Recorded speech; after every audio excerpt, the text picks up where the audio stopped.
Hey, everybody. I haven't seen you guys in a while, so welcome to our weekly show. We call it Three Broke Guys Handicapping. It's where we review one of the top racing cards from around the United States. We will select a four-race sequence from that track and attempt to come to a consensus on a pick four ticket. Thank you for joining us. It's week number six already of the 2018 racing season, and we are back in California. There is a stakes-filled card at the Great Race Place in glorious Arcadia, California. It's Santa Anita Racetrack. The late pick four starts in race number 6. It ends in race number 9. There's 2 stakes in the pick four on Saturday. My name is Rich Sharp, and each week I'll be joined by my friends and racing analysts. Folks, our first handicapper, I have not seen him now in several weeks. I think he's still ducking out from the snow. Ray Torado, how are you doing, my friend? Doing pretty good. Yeah, getting back into action here. Had a little family issue, so we'll be okay, and we're gonna get back to racing. Awesome. All right, and our next handicapper, he is from his home in Temecula, California. He has been suffering through a brutal January. Temperatures repeatedly falling into the low 70s. Joe English, how are you doing this week? Low 70s, more like low 80s. Low 80s. Sorry. And I'm sure all the people in Minnesota for the Super Bowl are really happy with us right about now, bragging about the weather, considering it was about, minus whatever today. Trying not to. But I'm doing well, Rich. -3. How's everybody? -3. There you go. Hey, if it's minus anything, that's enough for me. That's enough for me. All right. Well, thank you for joining us. And as Joe pointed out, thank you for joining us on Super Bowl weekend. So last week, you know what? Well, we haven't broadcast this show now in a couple of weeks, but the last time we were on, we were at Gulfstream Park, and believe it or not, we hit a smaller pick four that was worth just about $200. We are 1 for 3 so far on the young racing season. Time for a brief weather update from Arcadia, California. The forecast for Saturday, well, it calls for, sorry, Ray, mostly sunny, high of 84 degrees. Winds are light and variable. There's a 0% chance of rain. There are a total of 9 races, 4 stakes on tap for Saturday. For today, we are focused on the pick four. It begins in race number 6. It concludes in race number 9. Guys, I have been waiting to say this to you for several weeks now. The gates are locked and loaded. The outriders are clear, and the starter is ready to pop the gate. It's pick four post time. We're back. Let's go. Let's do it. Race number 6, approximate post time is 6 p.m. Eastern time. That's 3 p.m. for you folks out here on the West Coast. It is a 1 mile claiming affair, $12,500 for non-winners of 2 races. Purse is $16,000 for 4-year-olds and upward, which have never won 2 races. 8 starters, and your morning line favorite starts from post number 3. It's Mercer Island, trained by Peter Miller and ridden by Stuart Elliott. 5-2 on the Santa Anita morning line. I dug this little stat up. Mercer Island is a city that's in King County, Washington, located on an island in the same name in the southern portion of Lake Washington. Mercer Island is in Seattle metropolitan area, with Seattle located to its west and Bellevue located to its east. Joe, that's a little like our show. There's handicappers in the east, and we got handicappers in the west. West Coast first tonight. Who do you like in the opener? Well, to be honest here, I had a tough time with this race. Lower level, obviously, non-winners of 2 lifetime. Horses dropping, a lot of horses dropping big. And these races tend to really not have a lot of form to speak of. And the form that they have is usually not very good. So, again, this is a difficult race. And honestly, if I put together my own pick four ticket, there is a solid chance that this would be an all-burger race for me, and I'm hoping that Summer Buddha would win at 30-1. But if I have to make picks for the show, and I do, I'm going with the 2 outside horses. Somebody with the moon in their name is going to win, or somebody named DeSormo is going to win. I guess my top pick would be the 8, Moonlight Blue. The horse showed the best speed of any of these horses in their most recent start last time, or at least in my eyes, he showed the best. He showed the best speed, and he actually kept on, and he actually finished pretty decently. And he beat 2 other horses that are running here. Kent DeSormo was up for the first time that day. Vladimir Sarin's having a solid meet at 25%, and DeSormo with Sarin is also clicking at a pretty good percentage. Again, I think in this race, a lot like a lot of the not we're ever going to handicap, and this is one of Rich's pet angles, is you find the speed because basically they're going to go to the front, and a lot of the horses behind are faint-hearted, and they won't pass horses in the lane. So the horses that have the most early speed will be difficult to beat in a spot like this.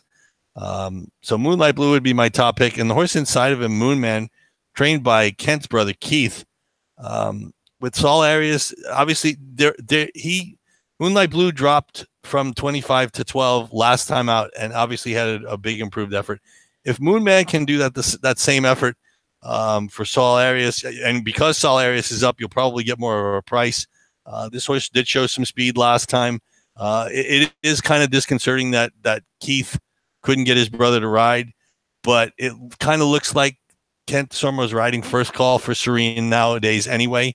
So maybe that's part of the reason he couldn't get him to ride. And Arias obviously did a solid enough job last time. He was another one who was a little close to the lead.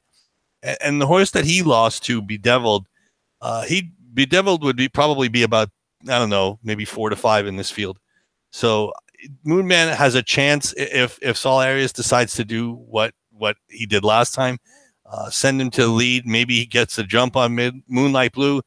And again, maybe it's a situation where you get to the lead and you're in front pretty much for the whole trip. So those two would be my top choices.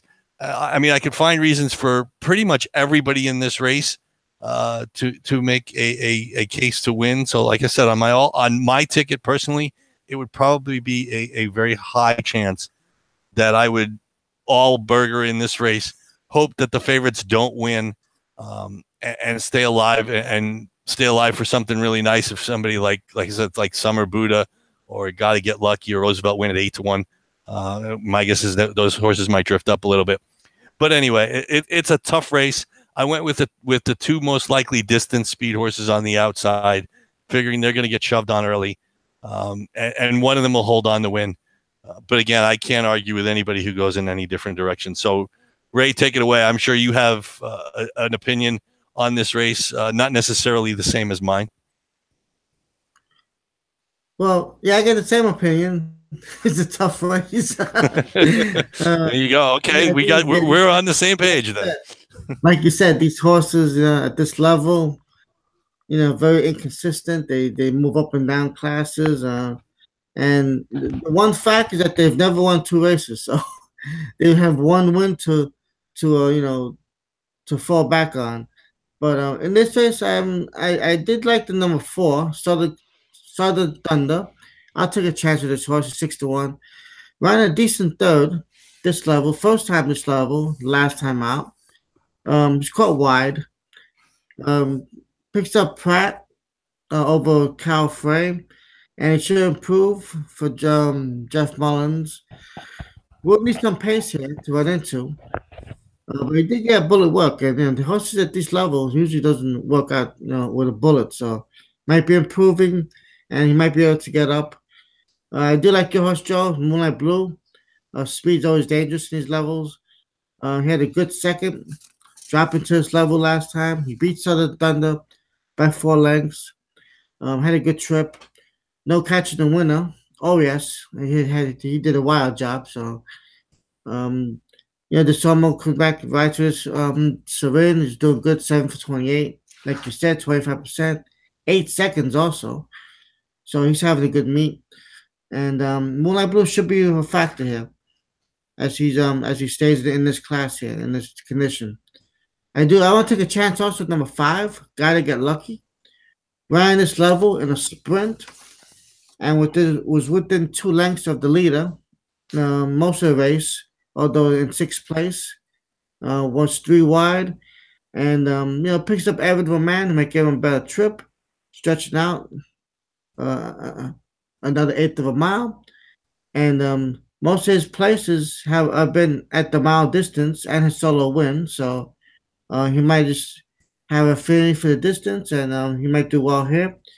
I think he'll get solid money with Roman, And the trainer, he's 9 started at the track. He's got 4 of the money, so he puts horses in there meant to do well. So those will be my 3 horses: the 4, the 8, and the 5. Back to you, Rich. Nice. All right. Well, you've already seen my check mark is up here is on the 8. In this race, I chose to I went ahead and handicapped the back page first. So they have had 20 races that have gone a mile on the dirt here at Santa Anita. It's a very popular distance, especially for this particular type of race. As you see here, you get 75% of those going to the early speed type. So don't forget, that's 25%. There's still 1 out of 4 that are still going to the closers or the people that are coming from off the pace in this type of race. But in a surprise, you don't see a whole lot of marks on the page necessarily for the speed types. You see a few S's and a couple of P's that are in this one. So it doesn't necessarily, at least to me, scream out of a speed meltdown. So I did go ahead and stick with Vlad Sarin and Kent Desormeaux. They're hitting 25% together. Sarin's been on fire early here at the meet. He's hitting at a Bob Baffert, like 26% with 31 out of 31 races. He's already got 8 winners and 8 seconds. So don't forget about Vlad there. And again, him and Kent Desormeaux are hitting together at 25%.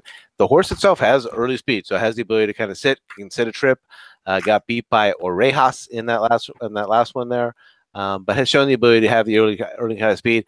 But again, I don't see this as being a blazing hot one. And the other thing that Joe already caught me on was I like it that Keith Desormeaux wasn't able to draw his brother away. And I'm not a big Saul Arias fan, so I skipped Moonman. I did not use Moonman on my ticket. The other horse that I did use, and you're going to see the little word here, it should have been bigger. That's Survivor. So Mercer Island with Peter Miller, Stuart Elliott. That is, I know it's the favorite, but that's also a San Luis Rey Survivor. So if you look down here, you can see here the works. We're all from San Luis Rey up until the horrible fire that cost this horse his home. He was one of the ones that ran away. So I've had a spot in my heart for all of them. I've been betting them all. Joe will back me up. The last time I went to the track, I actually made some money in the finale on Conquest Typhoon, who was the last horse from San Luis Rey that got found after the fire. And so I couldn't leave out Conquest or Mercer Island here. I went 8 as my top pick. And only used a 3 as a backup. I figured I was going to go, Joe, I was with you. I wasn't going to go real deep here as far as our ticket was concerned, hoping that somebody else would have the longer shots here because I thought it got a little chalky later on. So I only went 8-3. See Ray's on 4-8-5, and I see Joe is on 8-7. I'm going to go ahead and come on back, and we are going to go ahead and move along into the first of the 2 stakes races, which are the feature. The co-feature, I will say, on Saturday's card. I get lost here. Where's my little... here I am. Hey, everybody. All right, race number 7 is the San Marcos Stakes. They are going 1.25 miles on the turf. It's a grade 2. Purse is $200,000 for 4-year-olds and upward. 8 starters, and your morning line favorite starts from post number 5. It's in the post, trained by Jeff Mullins and ridden by Tyler Bays, 9-5 on the Santa Anita morning line. Inaugurated in 1952 as a 1-mile dirt race, in 1954 it was changed to 1.25 miles and became Santa Anita Park's first graded stakes race on turf. All right, Ray, who do you like in the San Marcos? Yeah, I'm gonna go too deep here. I'm on the favorite into the post. Last year he was second in the San Gabriel and second in the San Marcos. This year is a chance to win both of them. He only had his only bad 2 races recently have been the Beers Cup Turf and the United Nations, and those are 2 really tremendous Grade 1 races that had a fast pace and some good horses on them. So give him that. Tyler Bays knows him well. He's been on him for a while. And he should get a good middle trip here.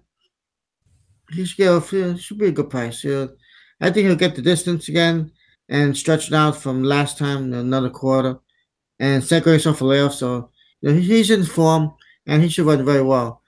I do like Flamboyant, number 6, for Patrick Gallagher. He was third last year to Isotherm and It's in the Post. He needs that little nudge to improve because he's been one of those horses that just plots away, finishes third. You get 10 thirds out of 32 races with 5 wins and 5 seconds. So maybe Van Dyke could get him going a little extra distance here. Um, he rode him well in the San Gabriel and he stays on him. This 7-year-old might have some races, might have a few more races in him, and he's a traveler. He's been going all over to Woodbine, the Canadian. He ran well there. He finished third by 11, but he had a good figure there. And so I like him 4-1. He's back on his home track. He's got 3 wins here at Santa Anita out of his 5, so he should run well. So I'm gonna go slim here, 2 deep, the 5 and the 6, and that's all I'm gonna go 2 deep. Joe, what do you think about this race? Anybody else? Well, yeah, actually, I went too deep. The favorite's going to be solid. You can't go anywhere on this ticket without including it's in the post. And morning line is 9 to 5, and if you get anywhere close to 9 to 5, wake yourself up because you're dreaming. This horse is probably going to be closer to even money. 6 to 5 is about as high as I think this horse is going to go. He's obviously the local horse. Everybody knows him here. He's in the best form. Won last time at Tyler Bay, stays aboard. You can't really argue. Yes, he finished second in this race last year, and he was able to respond. And obviously, he had a good year, winning second in the Del Mar Handicap, won the John Henry Turf Cup. And to be honest, Ray, you're talking about the 2 bad races. The 2 bad races weren't really all that bad when you think about it. He was, he basically split the field in both the Breeders' Cup Turf and in the United Nations. He was on the lead at the top of the lane in the United Nations, and he was only about 2.5 lengths back, after 3/4 of a mile in the Breeders' Cup. So I mean, even those races aren't necessarily bad, and the horses that he's been losing to, have come back to do well. So you can't really knock his form. So he's going to be a short price. The other horse is the horse that he lost to last year. Isotherm is the other horse I like. Got a chance. Actually, it's funny, the world of social media. I guess I don't remember what I was doing at work today. I was on my break or on my lunch hour, and I saw that actually Brittany Urton was talking to Phil D'Amato about Isotherm, and he said he's working probably as good as he's ever seen him work. He obviously, he won the San Marcos last year. The race after that, for whatever reason, I still it befuddles me to this day why they tried the Santa Anita Handicap. I guess maybe it was just for money. And obviously something happened in that race. He finished 5th of 9, and you didn't see him again until the San Gabriel, where he was apparently a little short. And my guess is, if you look at his form and you look at his starts, the San Marcos was the only race he's gone past 1 1/8. And maybe that's what he really wants to do. I'm not sure that as far as turf goes, obviously the Santa Anita Handicap is 1.25 miles, but on dirt, it's a totally different ballgame. But Phil D'Amato said he's been working lights out. And if he can come close to the form that he had last year in this race, he's going to be somebody that it's in the post is going to have to beat. Flavian Pratt stays aboard, and he was given the second choice by the morning line maker. I believe John White makes the morning line at 3-1. So unfortunately, it's kind of why I want to go all burger in the first race and hopefully catch something long, because I unfortunately I couldn't really find anything more than the 2 favorites here. Flamboyant for me is a good horse. He just hasn't been able to get over the hump of late. Again, and he's a great horse for the barn because he gets checks every time he runs. So you can't really knock him for that. I just don't think he's good enough to beat the top 2 in this race. And my guess is third. And if Isotherm doesn't run as well as he should, second is about as good as he's going to do. I don't think he can beat in the post, regardless of what happens tomorrow. So for me, 4-5. Rich?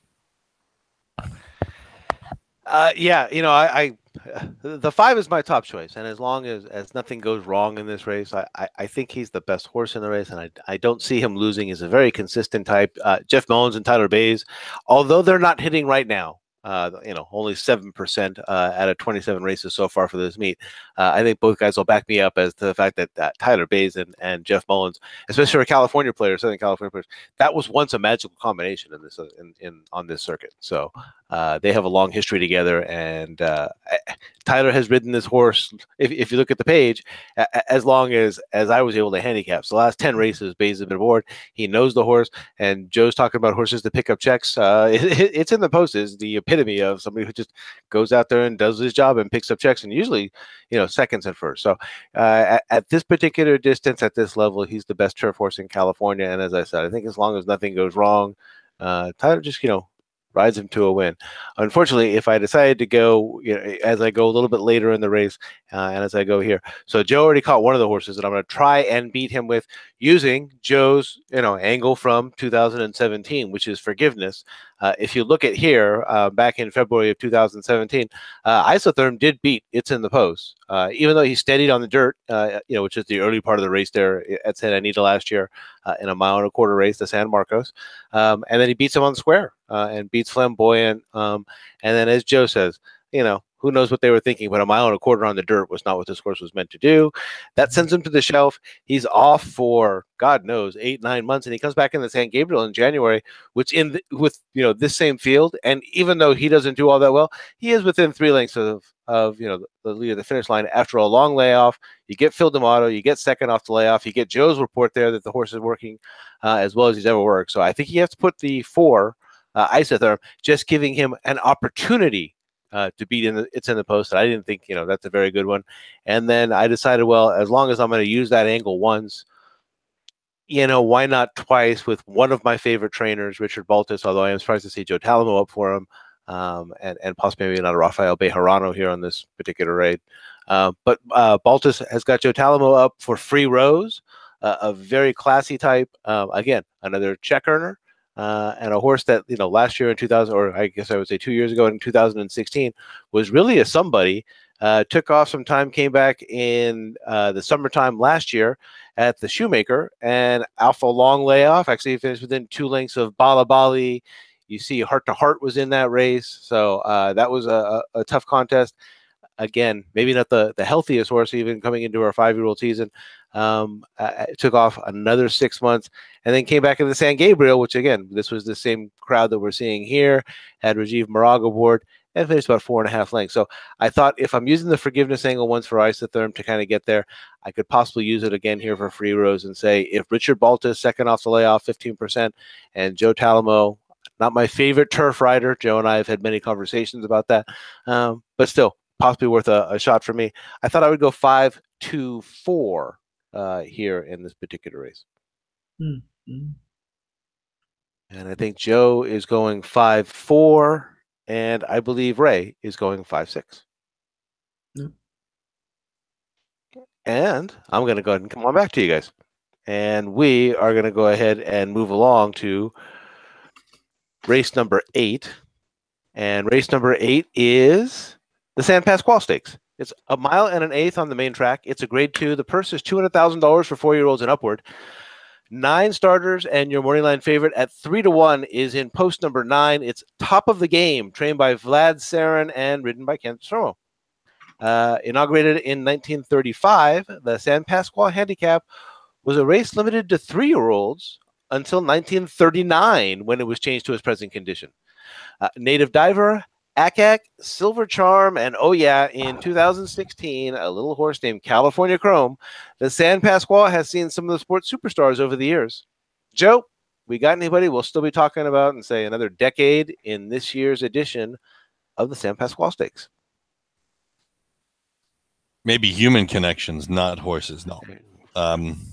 Sorry, it just is what it is. But I'm assuming Doug O'Neill, Bob Effer, Drayden Van Dyke, some of the human participants will still be. If we're still on 10 years from now and still doing this, I'm sure we'll probably be talking about some of those same guys. This might be the Bob Baffert Stakes by then. Yeah, who knows? It's an amazing field, and as you can see by the morning line, there really doesn't seem to be there's not an obvious choice here. Top of the game is the 3-1 favorite. Move Tahij is the second choice. But again, I really don't see anybody going below 5-2. I think this is really going to be a good and interesting betting race. And like Rich was talking earlier, I don't know if he said it on the show or when it was pre-show. He was talking about handicapping from the back of the back page, and I decided, okay, because normally I will take a look at that information. And today I did it just before this race, not before the race, 2 hours ago. And I looked at it, I was like, wow, speed is obviously very prominent.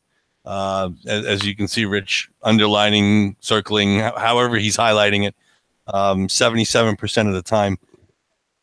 And I feeling that the 2 speed horses, I think Attraction's the most likely to be on the lead. Or at least he's in his last couple of starts, he's shown the proclivity to be a front running horse. James Cassie's having a solid meet.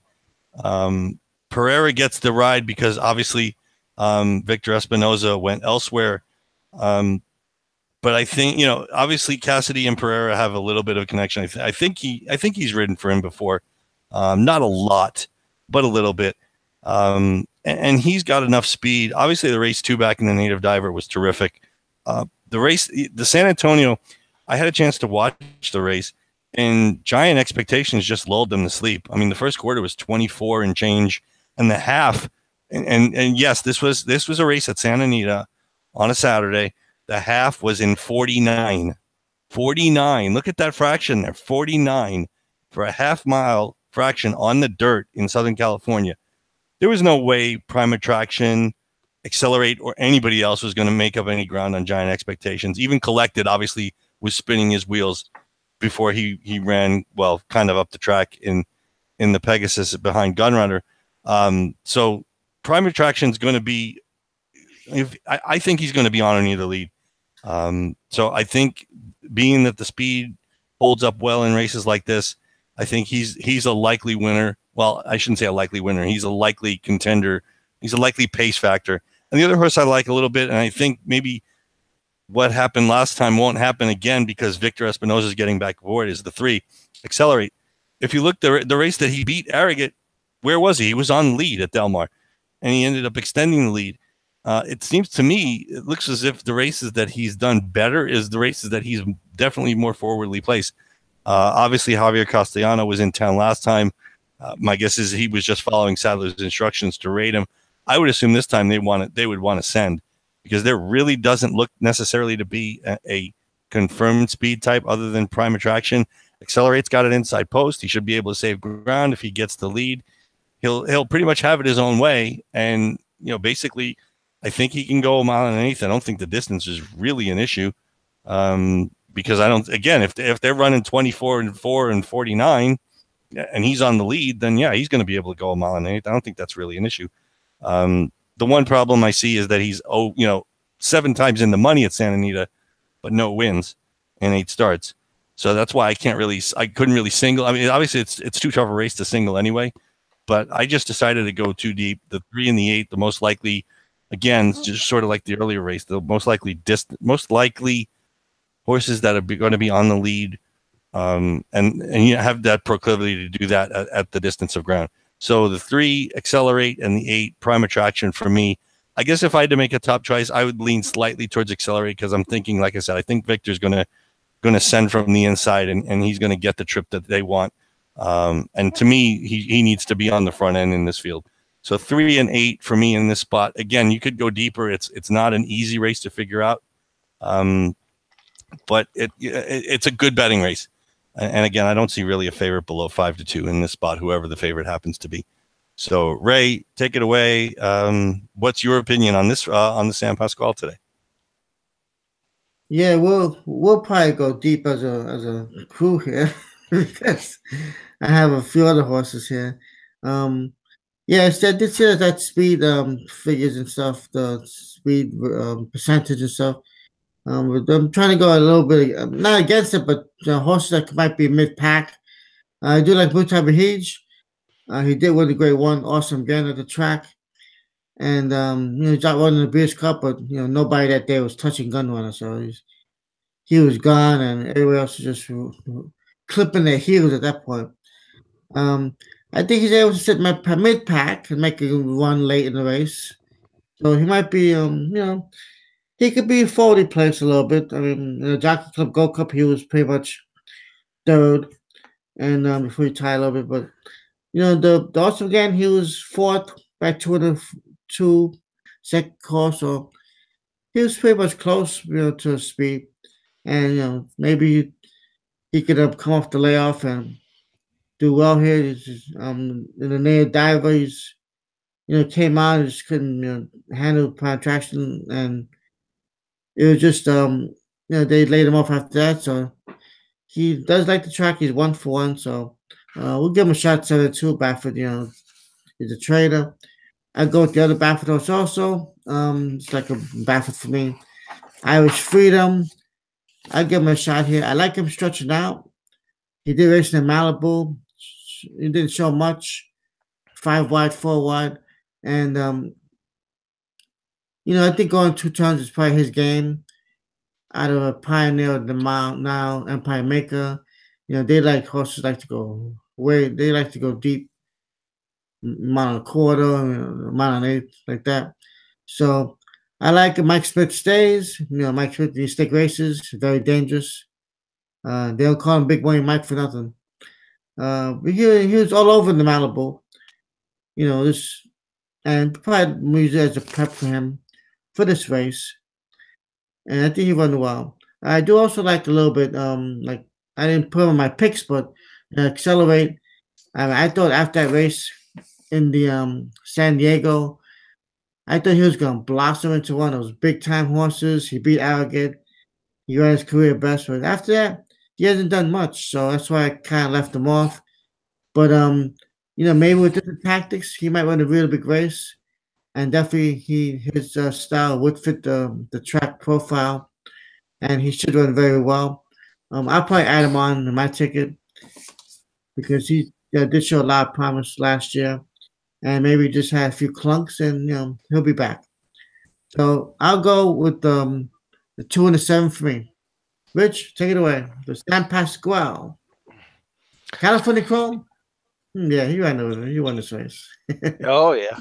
Yeah, it's a historic race. But you know what? Initially, I had Accelerate. I had the 3 horse as my top pick. As you see there, I put the little red line around the fact that he is, he's 0 for 8 with 3 seconds and 4 thirds. And initially, and in the end, that's finally what turned me off to him, thinking that, quite possibly, and not that it turned me off to him, but it turned me off as that making me my top pick. So in 8 tries, the fact that he hasn't quite come up with a win there at Santa Anita, not that I have that superstition about tracks or anything.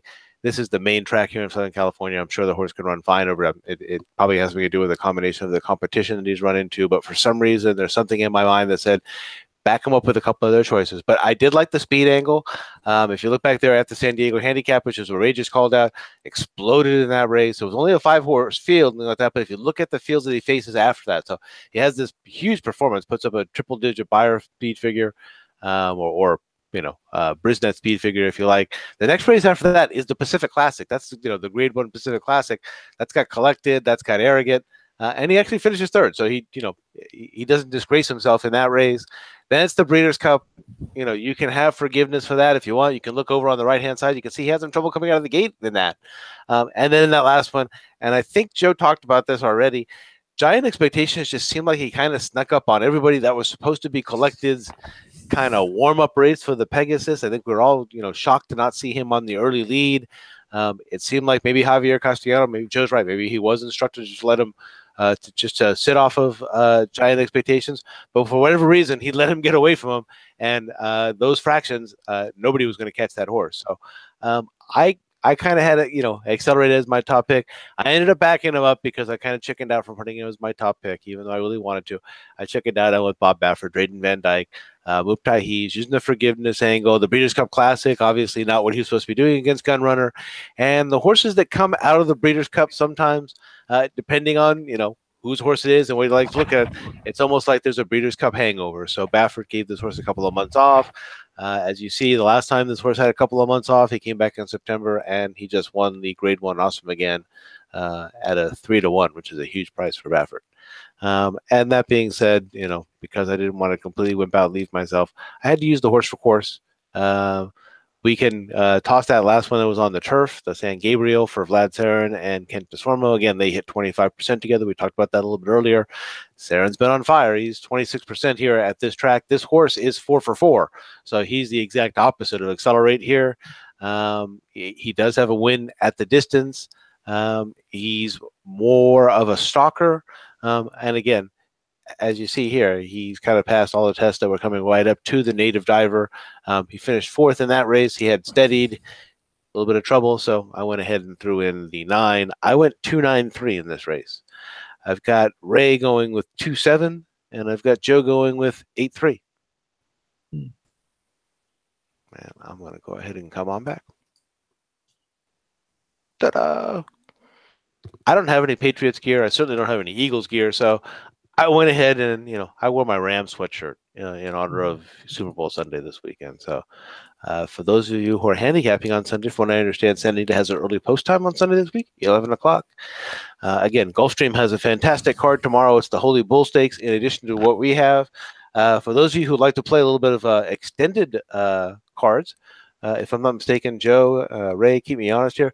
I think there's another stakes race. The Robert Lewis is in the pick 5, which makes it also part of the late pick 5 and the late pick 6 here at Santa Anita. Yeah. Not sure which race the Lewis is. I didn't go that far. I just looked at the pick 4 races. I know that the Palos Verdes is also Roy H's return from the layoff after the Breeders' Cup. I thought Robert Lewis actually it might have had the best field, and it's race 5. Yeah. Okay. Yeah. Like I said, I did not even look at the Lewis, to be honest with you. Okay. Here we go. Race number 9. It is the finale. They are going 6.5 furlongs on the downhill turf course. This is an optional claving, $40,000 for non-winners of 1. The purse is $56,000 plus $16,800 from the Cowbred Owners Fund because, of course, it pays to be Cowbred. They are on the downhill turf for fillies and mares 4-year-olds and upward, which have never won $10,000 other than maiden, claiming, or starter, or which have never won 2 races, or optional claiming price of $40,000. 11 starters, and your morning line favorite starts from post number 8. Bow Square, trained by Doug O'Neill and ridden by Mario Gutierrez, tepid 7-2 on the Santa Anita morning line. All right. Right turn, left turn, across the dirt, and then sprint 3/8 of a mile on the grass to finish. Down the Santa Anita hill they come. Ray, who do you like in the finale? They go pretty fast, I tell you. They fly, buddy. I've seen some mind-boggling fractions throughout the years. Mm-hmm. I kind of leaned on the 11 Bowie. Got good speed. Outside post usually helps, like you said. Left turn, right turn, and upside down. They do everything in that course. But it kind of helps, like as the first turn, the outside becomes the inside. So they're running in the same class, so he stretched out a bit. Hey, he went 5 furlongs in Del Mar and the last race, so he's stretching out. He got Flavor and Pratt, stays on. Let's do Richard Mandela's having a good meet. He should run well. He's got speed. He got good position, and let's see if he can last the 6.5. I also like Bow Squared, number 8, 7-2. He ran okay last time for this price on the downhill course. And he's a Redham, homebred. You got Gutierrez, O'Neill. And, Bow Squared's the type of horse where he's consistent to this level. He's just 3 races on the turf. And he's been there. He's been second, third. He won 1 race. So, he's going to give you a good paycheck there. And he'll get a good run. Second race off the layoff. And he'll be my second choice. I'd also like number 4, Stain Dondale Lass. It's kind of a long shot, 12-1. But this horse has speed too. and Calfray is 20% with the E types. And don't know too much about the trainer, Manuel Badia. He's got one listed race. Didn't do anything. I'm not sure where his But barn is. who's his barn? No idea. I'm not sure where his barn is. Yeah, but he's shipping in. It says here, right, 6%. So the horse has speed, and you know what? My angle usually these races that speed's always dangerous, so I throw him in. And never know. He comes from Great Britain. Did race in Golden Gate on the synthetic. He ran pretty well. He was third by the second call, and then he faded a little bit. So first time in the country off a 4-month layoff, he ran pretty good. So the horse might have some talent. Yeah, for this condition. Like you say, right? There's the scary face from a different place. Yep. Also, like number 1, Gone to Town. This horse broke his mate on the downhill course, and it has some experience on it. So, ran well. Has experience on it. Moves up in class to the last start. Quinones, he's one of those type of riders that he picks up some good mounts in the late races, and he rides. He's 8%, 12% with the P type. So Hector Palmer's having a good meet, 17%, 3 for 18. Not too many horses, but he won a few. They'll give him a shot too. He's on the rail, so he might get a good trip there. So I'll go with the 11, the 8, the 4, and the 1. This is a sloppy race, and this is the type of race where I will be inclined to push the all button. You can get a lot of payouts, a lot of will pays. Joe, good luck. Those are a couple of nice numbers to be alive to. Good luck to all of us. Yeah. Ray, I don't disagree with you on the fact that hitting the all button is not a bad alternative. If you could find, like I said, the easy way is to go all in the last race, all in the first race, single it's in the post, and then it's the San Pasqual that really will make or break your ticket. Right. So, but anyway, not that I was going to do that. I did want to pass on one very interesting fact. I looked up the post position stats for the current meet at Santa Anita. And you would think, and Ray, you mentioned it, and I know historically it's true, that the outside posts are better. But in the downhill turf races, at least through last week, I don't know if anything's happened over the last couple of days to change this. Posts 11 and 12, obviously 12 doesn't matter in this race. Posts 11 and 12 on the downhill turf at this meet are 0 for 15. And I'm just throwing it out there only because, these things are cyclical. And we know historically, and the other thing about it is post 2 is won 7 times at the meet.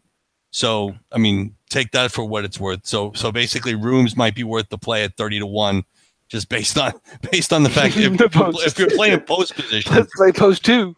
Yeah, play post 2 is won 7 times this meet out of, I think, 7 out of 20 something. So it's a really high percentage. It's really pretty amazing. And like I said, I just want to mention that posts 11 and 12 were 0 for 15 at this meet at this distance. Nonetheless, I decided to go a little bit different way than you guys, and I had a chance to watch some of the video, and I actually went with 2 horses that Ray did not mention. The 7. It's 31. Obviously, I don't know if Ian Crueljack thinks he got away with one, but maybe he did. Ran this horse for 25 last time. And Revenue Virginius is a horse I think I know Rich knows. Oh yeah. Who runs out here and she beat her on the square last time for 25 on the dirt, which is a race. She's 2 for 8 on dirt, but she's obviously run a lot more races on turf. To me, that was a good warm up for this. The horse has been off for 2 months, and the horse has worked once since that race. And Pedroza likes this girl. He's won twice on her, and in the last 3 times he's on her, she's won twice, and she's finished second once. 2 races on the downhill, one for 40,000 claiming, and the other for 25. Obviously, this is an allowance optional claiming, so you're going to get some horses that have to be in for the claim because obviously they've already gotten past the condition. But I think 31's got some backlash, and I think, like I said, I think that race was a setup for this one, and I think this horse has a good shot. And at 12-1, I'm going to take the price, and I'm going to take the backlash. Cruel Jack actually had this horse a while back. It got claimed from him, and then he claimed it right back. So obviously there's a soft spot in his heart for this horse. So like I said, I'm going to take 31. I'll take the 12-1 on the morning line. And the other horse I like a little bit is the 5 Gotham Desire, who ran a really nice race in her turf debut, in her not only turf debut, downhill debut. Sat right behind the pace, won like a good thing. The pace wasn't necessarily terrific. It was okay. It was pretty average for the level. But Tiago Pereira stays aboard. She was 16-1 that day. She's 6-1 on the morning line here.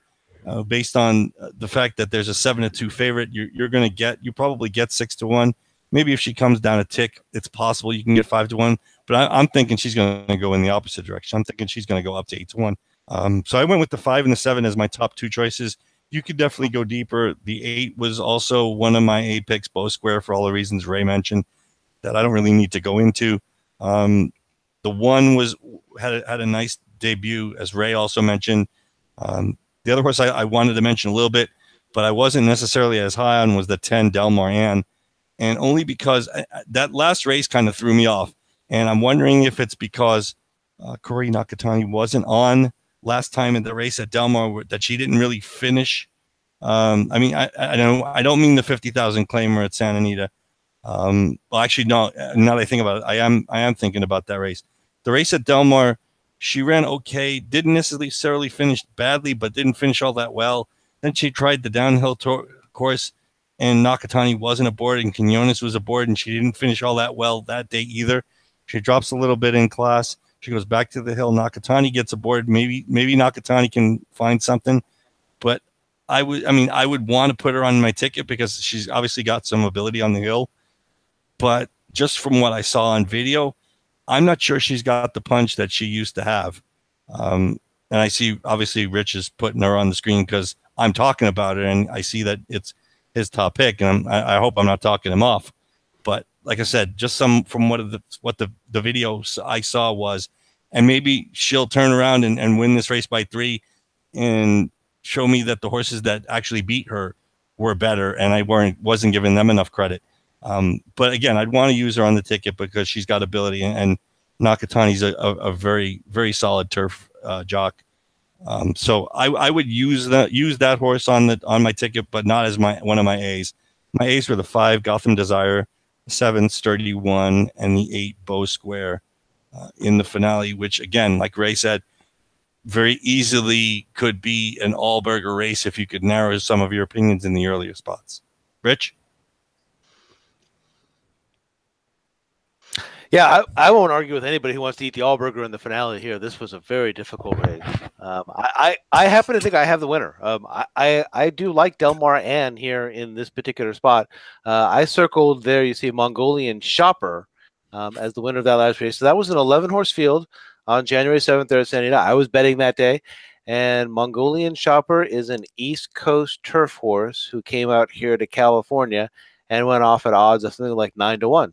And of course, as you guys know, East Coast turf horse out here in California. I was all over. And Joe, if I'm not mistaken, if you want, you could probably look it up because I can't go in that deep and like that.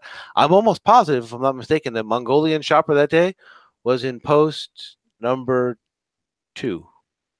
So, and just got first run on Del Mar Ann. Del Mar Ann was clear, had the rest of the field and ended up second and like that. So I thought, as long as there's no other East Coast turf horses in this one to take her out this time, outside post bias be damned. I'm putting my check mark on Del Mar Ann. I did like Bowie a lot. I don't know if you remember this. I think this was the date that you I was betting at Del Mar this day. And Painting Corners just freaked this day. This is a Peter Miller horse. And was trying turf for the first time. And Bowie ran a fantastic race that day. It just got wiped out by this horse, Painting Corners. So I have the 10, the 11, and then a couple of horses that I actually heard from you guys already as well. I'm not going to go into Bow Square, but I have Bow Square on my card, and the horse that I liked a lot that Joe went into as well. I liked the 5 with Tiago Pereira, the Ed Moger. I thought that was a really nice performance back there in that 10-horse field on January the 5th. Pereira stays aboard. He's a good turf rider, and I thought that the finale was a very difficult race, so I actually went 4 deep in this one. My top pick is the 10. I've also got the 11, the 8, and the 5. Ray also went 4 deep. We've got the 11, the 8, the 4, and the 1. And Joe went 2 deep. If I'm not mistaken, he's got the 7 and the 5. All right, I'm going to come on back. I'll bring up our group ticket. And you know what? Let me fix this group ticket very quickly before I bring this one over to you guys. Got everybody in blue, which just confused the hell out of all of us. Let me put Joe in black. And Ray goes in red.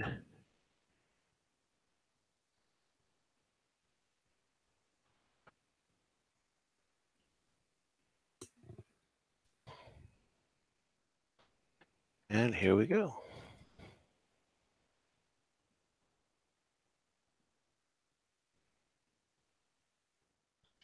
Let's see.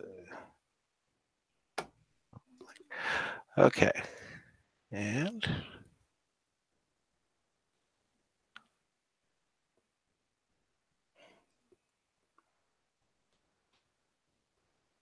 all right. So you guys see my screen?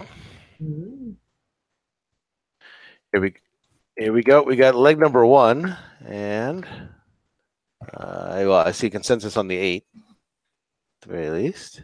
And I see. Oh, let's try. I got the 4. Joe, you've got the 7 as your top pick, right? No, actually, the 8 was my top pick. Oh, the 8 was your, okay. Yeah.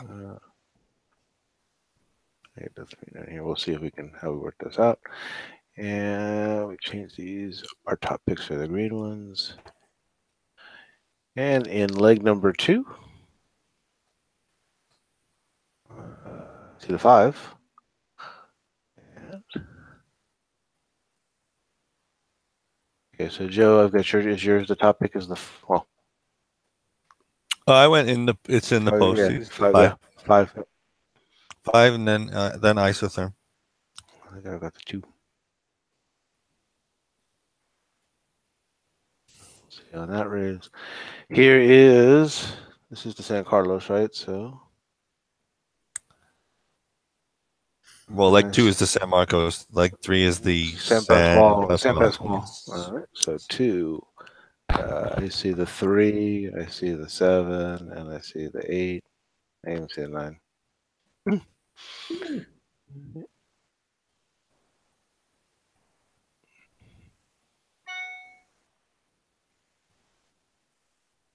All right. And in the finale, let's see, 10, 11, 8.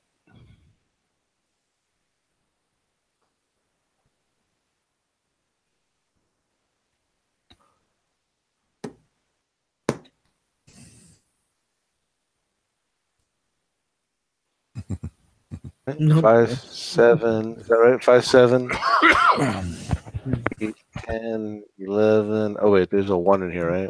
12, 1, That's 4. 1. 6. Here, 4. Oh. Oh, we'll see. 6. 1, 4, 5, 7, 8, 10, 11. Oh, 2, 10. 5, 6, We're in 7. timeout. Have I got that leg covered? I didn't leave anybody out. Okay. May I make a suggestion? Yeah. And obviously this one will be. I mean, just like I was talking about during the show. Single is in the post, and then we can go as deep as we want in the other legs. I'm again just throwing it out there. Yeah. I mean, I don't necessarily want to, but I was gonna leave isotherm up there and just see how it looked. I was gonna top out the two, which was I had free rows, so I was gonna drop the two off and just see. right. Okay. Well, what is it with? 1-4. Okay. 5 times 4 is 20, and 20 times 7 is 140. So that'd be $140 with that. So that's still a little high. Yeah. There you go. So basically, if we took isotherm out, it would be 70. 70. If we leave them in, we've got to make cuts elsewhere. Mm-hmm.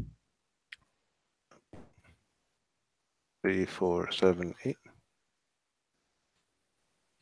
We also, I mean, Ray, whose picks are red? Are those Ray's? Yeah. Okay. Because he also has the 5 in like 1. Oh, I'm just wondering. I mean, I don't know. Do you guys want to leave isotherm in and make cuts elsewhere, or put everybody in all the other legs? And if it's in the post wins, not that we're going to hit it anyway, because these races came up very difficult. I would leave it like that, the 5 single. Put everybody in. And hope we get a bomb.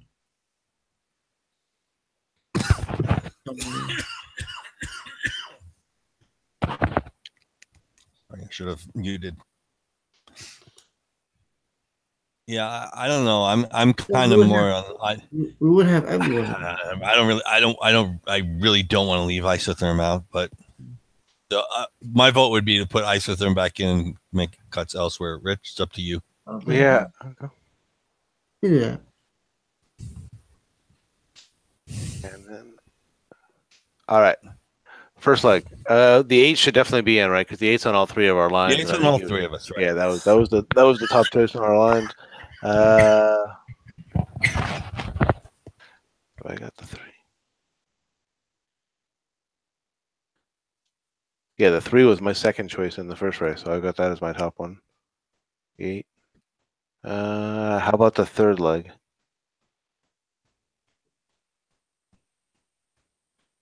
I see. The 2, the 3. And the 2 should be. So do we want to pull the 9? So top of the game. Yeah, I don't have him on my pick. 2. Yeah, he was on mine. Yeah. So 3, 8, and okay. And then in the finale, 5. So the 8 should be in because it looks like the 8 made all 3 lines. Yeah. 5 and the 11 should be in. And then 5 and 11, yeah. Yeah. 5, 8, and 11.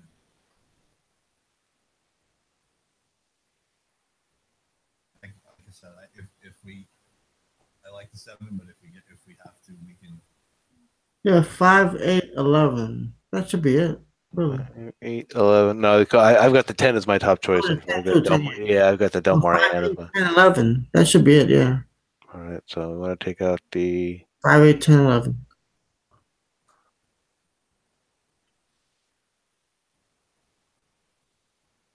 So then we're 4 by 4 by 4. Basically, so 64. Yeah, but then we have coverage from isotherm then Right. as well, just in case he's up to the task, right? And it still gives us a lot of. I mean, you think about it, it still gives us a lot of coverage if we get through that leg. We've got 4 times 4 in the last 2 legs. And there's still these races are tough enough. These races are tough enough that I could easily see us winning 1, and it's in the post or isotherm. Mm-hmm. It can easily go sideways, and we win 1 out of 4 races, even if we think we got, we've got 4 of 9 in leg 3, we've got 4 of 11 in leg 4, we've got 4 of 8 in leg 1. It's like, yeah, you think you got it, but well, that last leg. But all right, no, I like this. I like this one better than singling it's in the post and watching isotherm nose him or something.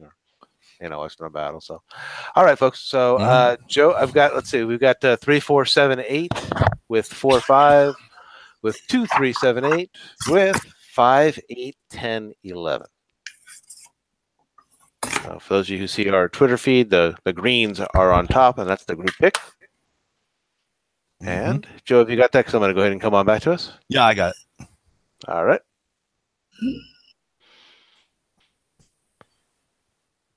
All right. For those of you watching, if you enjoyed the show, we will be back next week because, well, you know what? We're going to have to discuss exactly what time we're going to be on next week. One of the 3 broke guys, this one, is heading out of town next week, but I will try and make our show next week. So we're going to get together and take a look at another exciting card. Of which that is, I have no idea. All right, gentlemen, that's all the time we have for tonight. It is always a pleasure to handicap with the 2 of you, especially after such a long break. It is really a pleasure to handicap with the 2 of you. Absolutely. Good to be back. Patriots 27, Eagles 20. Oh, I like it. Ray, want to give it a shot? Eagles. Let's see what numbers I had. Eagles 31. Oh, with the numbers in his Super Bowl box. That's great. Eagles 31. Patriots 27. So Eagles and the over. How's that? Parlay. I got the opposite. I got the Pats and the under. The under is like 48.5, just so that everybody's aware. Oh, okay. And that's why the show works so well. For Joe English and Ray Torado, I'm Rich Sharp. Thank you for watching 3 Broke Guys Handicapping. Good luck and good night.